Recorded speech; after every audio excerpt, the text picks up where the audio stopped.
The motion was to deny the passing of RS-25-09. Motion carries 7-0.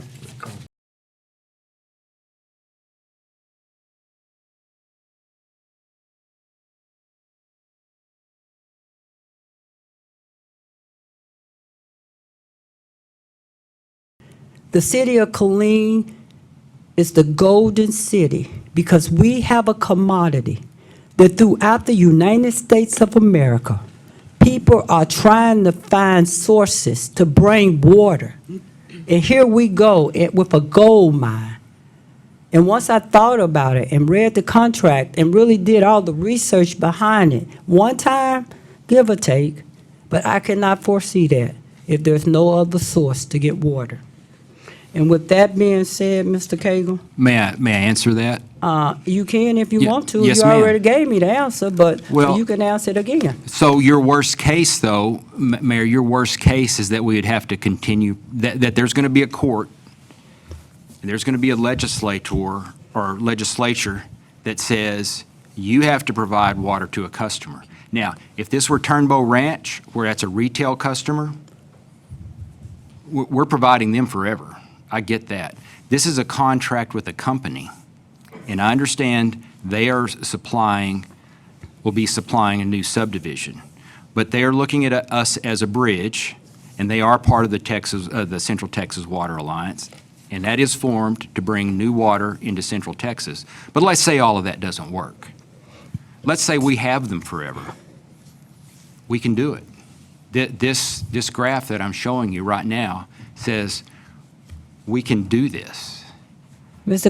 Cagle, we already had this conversation. There's no doubt in mind we can do it. It still remains the same. The city of Killeen and our forefathers did not put that water there for us to go in to be a CCN. If Georgetown trying to get out the business, that's what I heard, and we had this conversation. Why should we pick it up and become one? I can tell you that, because Georgetown has no water for growth. We have more water than we can grow into. Well, thank you. That's the difference. I'm still not, And you know my okay. stand on Yes, that. ma'am. Councilman Segarra. If you don't mind, one other thing. You did ask why would we get in the water business? Well, we are in the water business in a big way. We have 55,000 customers. We have huge contracts with WCID and with the Brazos River Authority, where we are in the water business every day. And Mayor, it's just like you said about the incinerator. Well, we have this capacity. Why don't we market it to other cities? It's the exact same concept that we have excess capacity. The one argument that I cannot challenge is if somebody says, well, what if the lakes are empty? Well, obviously, if the lakes are empty, we have a far greater problem than a contract for 1.5 million gallons a day. Mm-hmm. I look at this as a return on investment for the money that our ratepayers have paid all these years. I would never recommend this if I thought it was going to cause us to have a shortage in the future. Well, you won't be here in the future, nor will I. And I refuse to dump this on the new city manager that's coming here and the new council. That's Debbie's opinion. Yes, ma'am, I understand. As mayor. The council has to vote on it. But thank you, Mr. Cagle. Mm-hmm. Thank you very much. So next. You know, we talked about all the scenarios that could happen, right? But one that does concern me legitimately is primarily Governor Abbott declared a water emergency and also made it an item for legislative session, which bills can be, expedited through that process. We're talking about water, and Killeen is in a very unique position. So for me, I've said this since day one, that we are not chopped liver, that we deserve more in this city, that we can command more in this city. Mm-hmm. And I think that this puts us in a very powerful position in the future to be able to negotiate and utilize these the excess, or what we're speaking about here today, but use it wisely in the future, because it does look like they are going to come a knocking in time. According to the Texas Tribune and some of the scientists that have looked at this, they said the state's water supply faces numerous threats, and that if there was a cataclysm or a severe drought and no water solutions implemented, the state of Texas would be in a very bad position by 2030. 2030. That's what they're all trending right now, right? I've actually heard from citizens and stakeholders in the past week who expressed their opposition, their concerns, and reservations regarding this proposal. I already foresee a round of developers likely lining up to take advantage of our excess capacity.